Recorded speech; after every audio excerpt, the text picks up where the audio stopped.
Now, let's talk to the mayor of one of the world's biggest cities, Sadiq Khan. He joins us this morning as UK knife crime has reached its highest level since records began. Well, London Mayor Sadiq has been criticised for failing to tackle this mounting epidemic, and he joins us now. Thank you very much indeed. Good to be here. Thank you for having me. For coming in.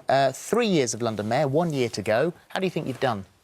Well, look, it is a privilege being the mayor of this great city. As Holly said, I think the world's greatest city. This city gave my family and me the chance to fulfil our potential. And one of the things I've tried to do is to help Londoners fulfil their potential, from fixing the air crisis in London, which is causing huge problems for young people in particular with underdeveloped lungs, to adults with a whole host of health issues, from asthma to dementia to cancer, to making public transport more affordable, freezing our fares, the night hopper, the night tube, the bus hopper, which means you can use the bus for an hour as many times as you like. So those are all the good things, and there's no doubt about that. However, these statistics you can't get away from. The volume of knife crime offences has increased by 33% since the year ending March 2011. These figures do not include knife possession, which is also rising amid warnings children as young as 9 are carrying weapons. How has this been allowed to happen? Well, every death from a violent crime is an utter tragedy. It's a life lost and it's a family heartbroken. I met yesterday another bereaved families whose lives have been turned upside down by a violent crime. We've seen violent crime going up for a number of years across the country. The causes of the increase are quite complex. I'm not excusing criminality. There are deep-seated problems, from lack of opportunity, social alienation, poverty, inequality. And what we're doing is two big things. One is we're investing in our police at a time we've seen a record cut in police numbers across the country.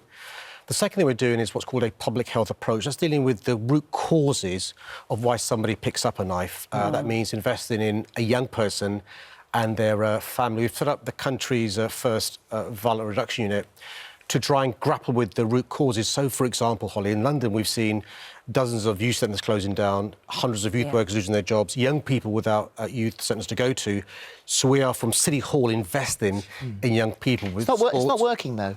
As Holly was saying, 44,500 offences. It's up 6%. The volume of knife crime offences increased 33%. 7 people stabbed in 7 hours in the capital last Tuesday. 27 deaths in the capital since the start of this year, showing falling numbers of arrests. So what you say, is all very worthy, but it's not working. Well, let me tell you some of the things we're doing in London. I can't speak for the rest of the country. The 3 big things we've done over the last 3 years since I've been the mayor is we've set up what's called a violent crime task force. These are 300 officers whose job is to target known knife carriers in high knife crime areas. The last year, when they've been working, they've taken 1,500 knives, guns, offensive weapons off the street and made 4,000 arrests. I've got to be frank, though, Philip, in London, we're fewer police officers now than any time since 2003.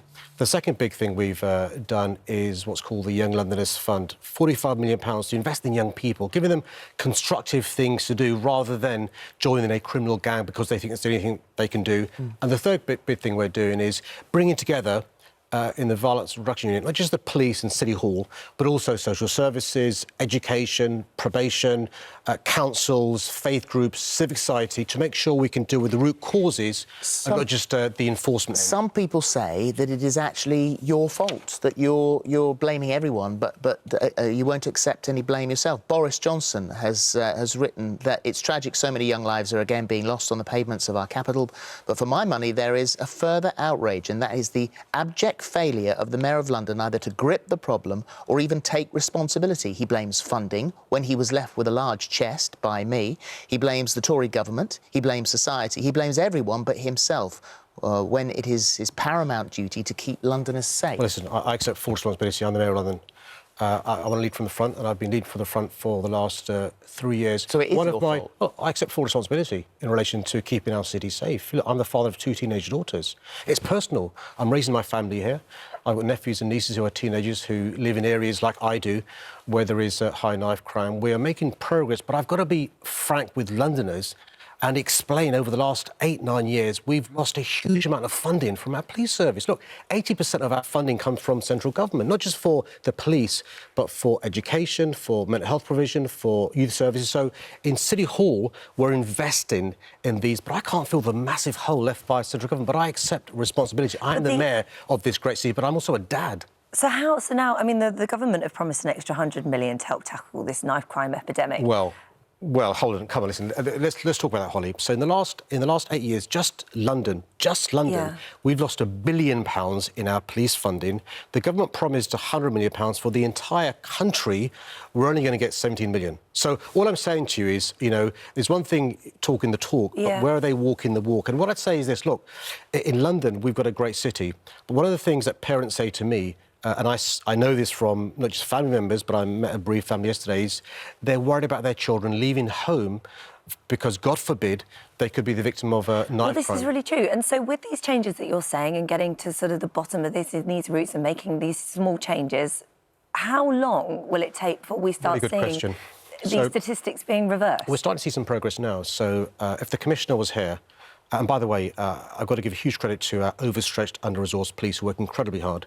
She will point to, in the last year, we've seen one homicide is one too many, by the way.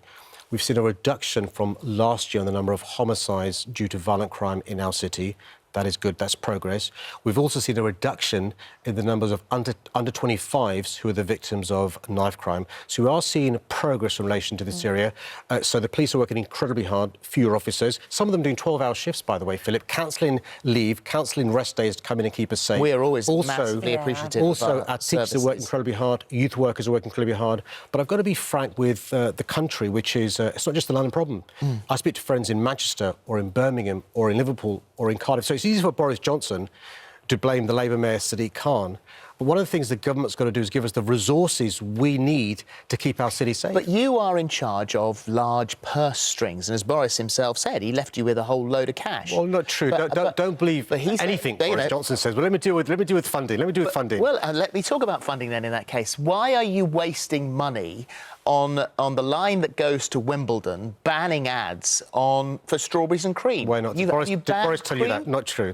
Let me deal with that. Let me deal with first issue of funding. So the two ways I can help the police is by increasing council tax and diverting money from elsewhere. I've increased the council tax, but also diverted business rates to help the police. I'm pro-police, unlike this government. In relation to strawberries and cream, in London, we've got a big issue with children in particular who are obese, overweight. On average, 40% of 10 and 11-year-olds are obese or overweight. It's the biggest issue of any city in Europe is London's obesity issue.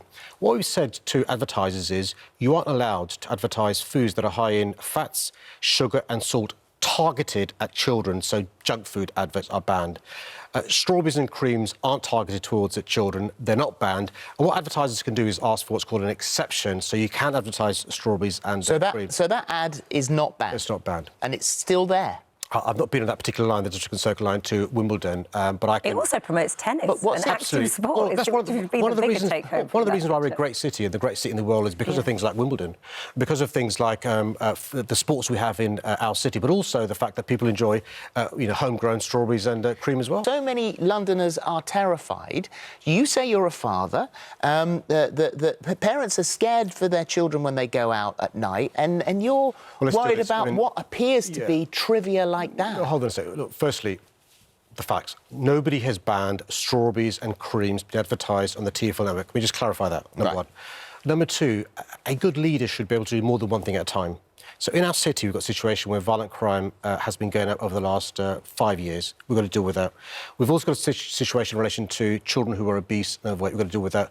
We've also got a situation where we've got a health crisis caused by poor quality air, where thousands of Londoners are dying prematurely because of the poor quality air. We've got to deal with that. We've also got a climate emergency, which is leading to all sorts of challenges, not just for London, for our country, for our planet. We've got to deal with that. We've also got Brexit. How much is policing the rebellion? We don't know yet the cost, but let me tell you the numbers involved. On an average day, between 1,000 and 1,500 police officers were policing the protests. A lot of it was peaceful, some of it was unlawful. Do you resent the protests for that? I resent police officers who are having to work 12-hour shifts, having to cancel in rest days, cancelling leave days. You did when they support should- it to begin with. Well, let me You quite you clear. compared them to the suffragettes. I am very passionate about our planet and about. I think we face a climate emergency. I'm very passionate about the right for people to protest. One of the great things about protest is it leads to changes in politicians' attitudes and frame of minds. And the reason why the suffragettes and suffragists is a good example